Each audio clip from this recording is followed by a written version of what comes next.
This is some footage I took in the middle of nowhere, southern United States, and I think it really captures what I want to talk about. I think it captures what I've always wanted to talk about, which I'm not that good with words, but I think could be easily described as a mood, an energy of feeling. And it's the same mood, the same spirit that I've based basically all of my creative endeavors around at this point. And trying to describe it more in depth than just a mood or an energy has always been hard, which is why I turned to things like comics to try to really capture it as best as I can, as purely as I can. But I've really just always been trying to capture the feeling of my home. You know that feeling when you're lying in bed at night and you hear the train blowing just somewhere in the distance and you don't even really know where the tracks are near you, but it just feels very grounding, if not a little eerie, maybe.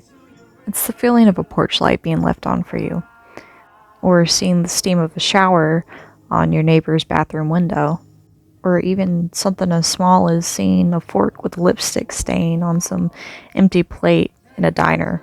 There's very tiny stories happening all around us, and I guess it fills me with some sort of ennui, I think is the term, to know that we just live around these stories, but no one really pays attention to them or takes the time to record them. I'm the only Solomon that's my type of Solomon. I'm the only Solomon that's me and 18 years old and 11 months and 11 days, and I'm the only Solomon that sees things how I see them. And after I'm gone, there will be no one else who sees things just as Solomon sees them. That in itself is kind of terrifying, but it also makes things important. Which is why I kind of pride myself on being a sort of archivist for these weird, tiny little half bits of stories that we live around. I feel like usually these stories connect us in ways that we wouldn't expect, but we would figure out if we just paid attention to them.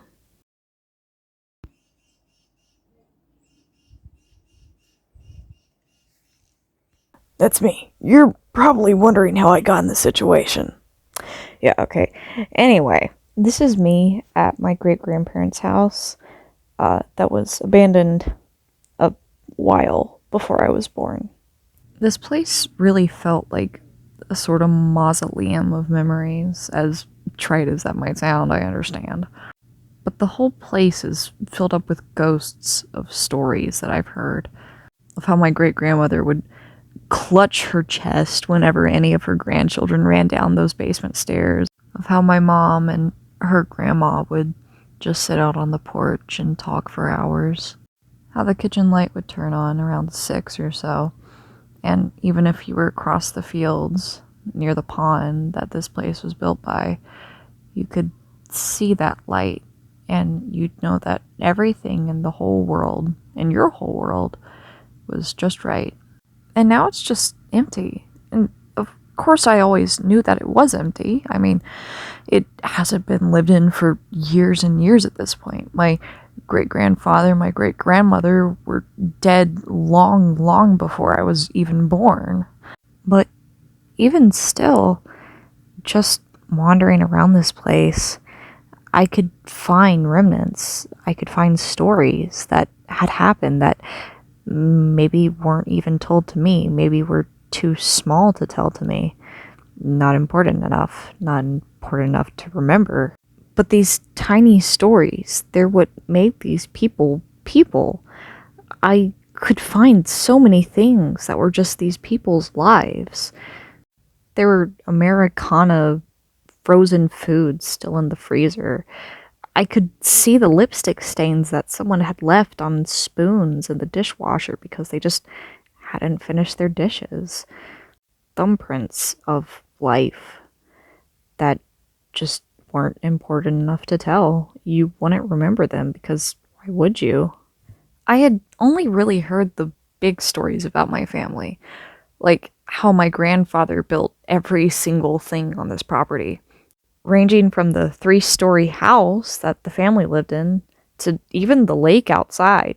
This dude just decided to build a lake. Like, he just wanted to. I'm not judging. I go for it. He built one for the neighbors, too. This guy fucking loved lakes, dude. But something about it just struck me.